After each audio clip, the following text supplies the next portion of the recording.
Breaking news this Friday night. Hamas responds to the U.S. president's peace proposal. What the group has agreed to and what it still wants to negotiate. Anger over the deadly rampage at a Manchester synagogue. You have blood in your hand! How one victim did not die at the hands of the attacker. New parents anxious over deadly measles cases in Canada. It really seems like that should have been a thing of the past. The encouraging news from doctors. Plus, mounting fears about North Korea's blossoming relationship with Russia and what's on this phone that was smuggled out of the north. Global National, reporting tonight, Ann Gaviola. Good evening and thank you for joining us. We begin with breaking news. Hamas says it will release all Israeli hostages held in Gaza, along with the bodies of those killed, in response to U.S. President Donald Trump's peace plan. The announcement from Hamas comes 4 days after Trump and Israeli Prime Minister Benjamin Netanyahu unveiled the proposed agreement in Washington. Candice Cole is tracking the developments. Candice, what else did Hamas say in its response? Good evening, Ann. Well, what we know right now is that Hamas has accepted some elements of Trump's proposal to end the war in Gaza, but not all of them. As you said, they're agreeing to free the rest of the hostages, both living and deceased. They're also open to relinquishing power over to a politically independent Palestinian body, but they want to negotiate on some of the other aspects regarding the future of the Gaza Strip and the rights of Palestinians. They say those things should be decided on a, quote, unanimous Palestinian stance and in accordance with international law. But they have not indicated whether or not they'll agree to Israel's demand of Hamas disarming themselves. Now, this all comes on the heels of President Trump's ultimatum issued earlier today, where he gave them until 6 p.m. this coming Sunday to reach a deal, or else, quote, all hell like no one has ever seen will break out against Hamas. In response, Trump says he believes Hamas is ready for peace and released this video calling it a moment that is unprecedented. Take a look. I want to thank the countries that helped me put this together. Qatar, Turkey, Saudi Arabia, Egypt, Jordan, and so many others. So many people fought so hard. This is a big day. We'll see how it all turns out. We have to get the final word down in concrete. Very importantly, I look forward to having the hostages come home to their parents. Now, this development has drawn a positive reaction from the region. Qatar welcomes the announcement by Hamas, joining in the call for an immediate ceasefire. And UN Secretary Antonio Guterres is urging all parties to seize the opportunity to bring the conflict in Gaza to an end. Ann? Candice Cole in Washington. Thank you. Police in Manchester, England say they've arrested 6 people in connection to yesterday's terror attack at a synagogue. They also say 2 of the victims appear to have been accidentally shot by an officer. The synagogue's rabbi says he was with the men inside as they prevented the attacker from entering. A number of us were holding the doors and making sure that he couldn't get in. I was looking out of the window in the door at the man trying to get in, and I saw evil and I saw hate, and we will not allow that to beat us. Britain's Prime Minister has hailed the rabbi and others who barricaded the doors as heroes. Global's Vincent McAviney has new details about the victims and the attacker as authorities plead for unity. Manchester's anti-Semitic terror attack on all the front pages. The attacker has been identified as 35-year-old Jihad al-Shamie, a British citizen of Syrian descent. It's emerged he was recently arrested on suspicion of rape and was out on bail. Investigators announced Friday that while one of the victims, Melvin Kravitz, died from stab wounds inflicted by al-Shamie, the other, Adrian Dolby, regrettably was killed by a police bullet. One of the 3 victims in hospital also suffered a non-life-threatening gunshot wound from officers. They were both believed to have been behind the synagogue door, preventing al-Shamie from entering. Prime Minister Keir Starmer has visited the scene and spoke with community leaders. And it's really important today that the whole country comes together, people of all faiths and no faiths, to stand in support and solidarity with our Jewish community. But there is unease. Thursday night saw pro-Palestinian protests in Manchester, a London train station, and outside Downing Street. with 40 arrests made following chants considered to be anti-Semitic. Another large march is planned for Saturday in central London.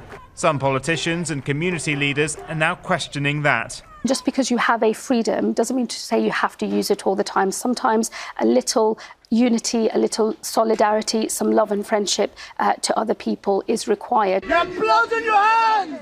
At a Friday vigil, the Deputy Prime Minister, who announced the UK's recognition of Palestine last month, was heckled by people who are angry that marches they believe contain anti-Semitic elements have been allowed to go on since the October 7th attacks. Shame on you! Shame on you! They can't prevent them, but British police are strongly urging the organisers of tomorrow's pro-Palestinian protests around the country to delay them, given the additional pressures they're facing protecting the Jewish community. Anne? Vincent McAviney in London, thank you. The new Archbishop of Canterbury says the Church of England stands with the Jewish community. Sarah Mullally was named as the Church's new spiritual leader today, becoming the first woman to hold that role. Hatred and racism of any kind cannot be allowed to tear us apart. Mullally, a former cancer nurse, also spoke of the hope she saw despite uncertain times globally and struggles within the church for failing to protect its members from sexual abuse. The Church of England ordained its first female priests in 1994. Mullally follows 105 men who've held the role of Archbishop of Canterbury since the year 597. Prime Minister Mark Carney is heading back to the White House next week to meet Donald Trump as challenges with the U.S. president remain as volatile as ever. The Canada-U.S. trade and security relationship tops the agenda as Trump's tariffs continue to weigh heavy on Canada's economy with no trade deal in sight. And Trump revived his rhetoric on making Canada the 51st state earlier this week. David Akin joins us from Ottawa. David, what can we expect at this meeting? Well, Anne, the message from sources in the Prime Minister's office that I've been in contact with is that we should lower expectations. We are not expecting any new agreements out of this meeting. This meeting is about setting the stage for future agreements. Now, both the Prime Minister and the President have agreed that some face time at the White House was appropriate at this point, since both countries, along with Mexico, have just started the process of reviewing the North American free trade deal that Trump himself negotiated and signed back in 2018. Now, all three countries are in a period of public consultations before officials will sit down to scope out where they might want to make changes to the deal, known in Canada as CUSMA, or the Canada-U.S.-Mexico Agreement. So that's the first order of business. Second order of business, Canada wants some relief from sectoral tariffs on steel, aluminum, and lumber. Trump just boosted the softwood lumber tariff. It's now at 45%. And as BC Premier David Eby said, Americans can buy lumber from Russia cheaper than lumber from Canada. And Eby called that absurd. So the Canadian government's goal is to convince Trump to eliminate all or most of those sectoral tariffs before all three, Mexico, Canada, and the United States, sit down to open up CUSMA for review. So lots of work to do. Carney will fly to Washington Monday evening. He'll be in the Oval Office with President Donald Trump on Tuesday. Carney was last there on May the 6th. And then the two men and their officials will have some closed-door sessions. Carney will be back in Ottawa Wednesday morning. Anne. Thank you, David. Opposition is mounting in Nova Scotia to a federal pilot project aimed at buying back prohibited firearms. Gun owners in Cape Breton say the buyback unfairly targets law-abiding citizens and won't stop crime. Heidi Petracek traveled to the community to hear from those refusing to participate as the project prepares to roll out nationally. John Campbell started his business out of a passion for sport shooting. Now his gun store and indoor range in Sydney, Cape Breton faces closure. When you have your inventory essentially being frozen and them saying you can't sell it, but yet we still had to pay for it, it's devastating. Even though the magazines look like they hold 30 rounds, they do not. They only hold 5. Guns like this, now prohibited, were his top sellers. And he doesn't think it's fair to target licensed and regulated gun owners. You can't just go buy a firearm. There is a major process to owning them. The government says roughly 2,500 types now on the prohibited list shouldn't be in anyone's hands. This is about public safety and security of our communities.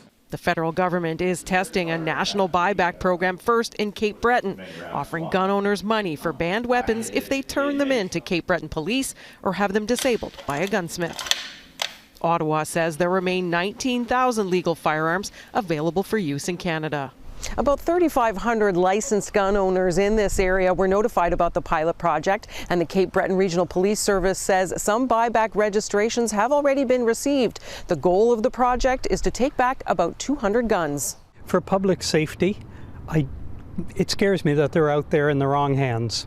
What would anybody want them for? But there is resistance. I have no interest in participating. Why are they coming after the legal ones? About 100 people rallied in Sydney after the pilot launched, and a town hall brought out the same amount. A gun lobbyist, along with a Conservative MP, urging residents not to participate. Why would we waste $750 million, and that's just what they're saying they're going to spend on this program. Leaked audio of the public safety minister suggesting he would have handled it all differently given the chance, fueling criticism. Although this political scientist doubts government will back down. But where there may be some discussion, even within the Liberal caucus, are around some of the details in terms of some of the compensation, or whether there's some kind of a grandfathering mechanism. The federal government has given anyone with a prohibited firearm until next fall to turn it in before it becomes criminal to keep. Heidi Petracek, Global News, Sydney, Nova Scotia. Canada Post has made new offers to the union of striking postal workers. Canada Post says it's taking a signing bonus off the table. It's also proposing to cut the workforce and lift a moratorium on the closure of some post offices. The Crown Corporation says the offers enable modernization while balancing financial realities. The Canadian Union of Postal Workers says it will review the offers. Toronto home prices have now plunged 20% from the market peak, but sales are picking up. The Toronto Regional Real Estate Board says sales rose 8.5% in September from a year ago, but the average selling price was down 4.7% over last year to $1,059,377. The board says lower borrowing costs are helping to drive sales. Doctors are stressing the importance of getting vaccinated against measles before pregnancy. A second premature baby has died in Canada after being exposed to the highly infectious illness. An Alberta newborn is the province's first death from measles. There have been nearly 2,000 infections in Alberta since the beginning of the year. As Heather Urix-West explains, reports of cases appear to be slowing, but doctors warn the danger is not over yet. For new moms in Alberta, it's been an anxious time. He was born in January, so obviously RSV season, flu shot season, so we had to have that discussion with a lot of friends if they wanted to come and be around our newborn, at least as a personal preference. We did prefer that they were vaccinated. The unexpected threat of measles made it tricky for Kiana Sellers to balance protecting her little one with the need for connection right now. It can be very isolating and very lonely, so I think it's really important to get out of the house. Babies typically don't receive their first dose of measles vaccine until the age of 1, leaving infants to rely on the protection that comes with herd immunity, something that can't be counted on anymore. It's just heart-sinkingly tragic to imagine such a vulnerable person as a premature baby dying of measles. It really seems like that should have been a thing of the past, and for a long time it has been a thing of the past. But it's happened now in Canada twice. The latest death posted by the province of Alberta this week, a premature baby who died after the mom became sick with the disease. Another premature baby died of measles in southwestern Ontario back in June. Canada has seen just over 5,000 cases of measles this year, and while nearly every province and territory has seen some illnesses reported, most of the outbreak has centered in Ontario and Alberta. The good news is the pace of the outbreak's spread appears to have slowed. We've seen some encouraging numbers here in Canada where most of the provinces, or at least the larger outbreaks, definitely appear to be trending down in the number of new cases. This is good news. This is encouraging. The threat diminished, but not gone. It's why parents like Sellers are being as careful as they can. We will be getting an early measles dose, as well as the traditional doses. Boosting this little guy's protection so he can stay healthy while exploring his new world. Heather Urix-West, Global News, Calgary. Sentencing day for a disgraced superstar. Coming up, how much prison time is in Sean Diddy Combs' future. In California, an explosion sparked a huge fire that tore through a Chevron refinery. It happened about 30 kilometers southwest of Los Angeles and was so powerful it was felt throughout the region. Flames shot high into the air and people were urged to stay indoors. The fire has since been contained. There are no reports of injuries or any threat to public safety. In New York, a judge has now sentenced Sean Diddy Combs to more than 4 years in prison, months after he was convicted on prostitution charges in a high-profile trial. Combs was acquitted of more serious charges involving sex trafficking and racketeering. Candice Cole reports on the high emotions in court over how the music mogul should be punished. Defense attorneys for Sean Diddy Combs pulled out all the stops to prove Combs is a changed man after 8 weeks of damning testimony by Combs' former girlfriend, countering the prosecution's case that he's a man using violence to coerce his victims to commit sexual acts. His own attorneys admitted that he has an anger management problem and was violent. During the hearing, the judge heard testimony from 6 of Combs' 7 children, pleading for their father to come home so they can all have the chance to, quote, heal together. The defense also played an 11-minute video of Combs interacting with his kids, praying and doing charity work. Combs submitted a letter to the judge Thursday apologizing for the, quote, hurt and pain caused by his conduct, asking for mercy. And I can't recall any case where someone has spent more than a year in prison for just prostitution. Now, obviously, Combs has been accused of, and I do believe he's guilty of more than prostitution, but that's not what the jury found. In a nearly 200-page sentencing submission filed last month, Combs' defense team accuses prosecutors of violating Combs' 5th and 6th Amendment rights. In this particular case, Judge Subramanian, he considered acquitted conduct as well as other relevant conduct. Now, that's bad for Combs, but there was a change to the sentencing guidelines last year in 2024 that generally says you're not supposed to consider acquitted conduct. Combs' attorneys further argued that untreated trauma and unchecked drug addiction were behind his behavior. They said Combs would seek therapy immediately upon his release. Candice Cole, Global News, Washington. Intense surveillance under an oppressive, emboldened regime. Ahead, Jeff Sample gives us an inside look at an increasingly secretive and restrictive North Korea. In a rare address to the UN General Assembly this week, North Korea declared it will never give up nuclear weapons, calling denuclearization a demand to surrender its sovereignty. The message comes as Kim Jong-un pushes ahead with missiles capable of striking North America and directs an unprecedented crackdown on his own people. Jeff Semple breaks down North Korea's capabilities and Canada's role in monitoring the nuclear nation. North Korean state TV offers a rare glimpse inside the so-called Hermit Kingdom.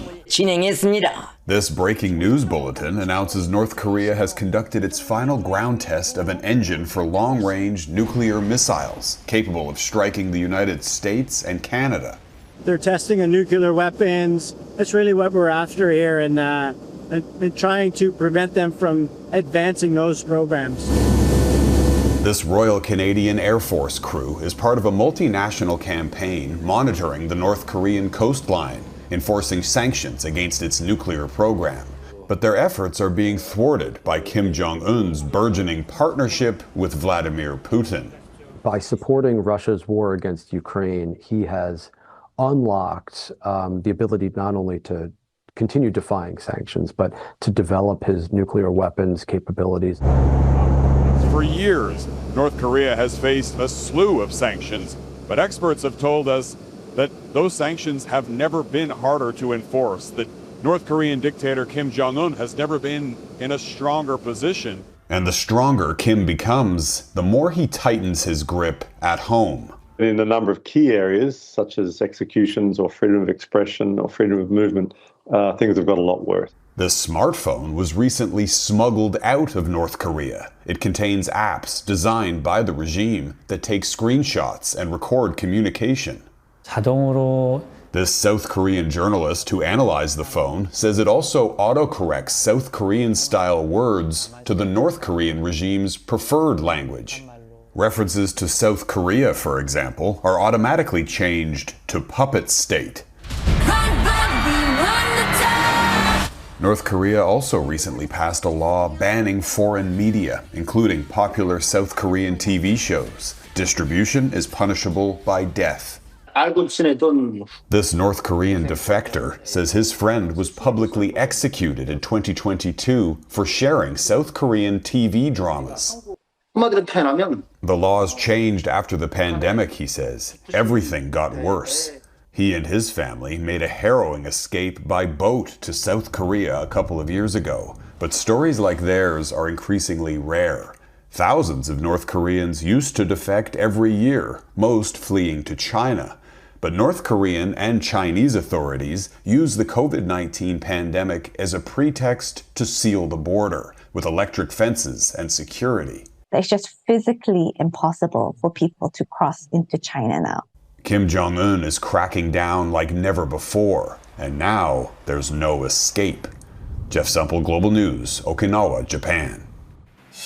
Despite winning the American League and having home field advantage, the Toronto Blue Jays are considered by odds makers the underdogs in their first playoff series. The New York Yankees defeated Boston in the wildcard series last night, setting up a matchup with the Jays. Game 1 is at 4 p.m. Eastern tomorrow in Toronto. Toronto won the head-to-head matchup in the regular season, but the Yankees made it all the way to the World Series last year. You can't ignore their talent, and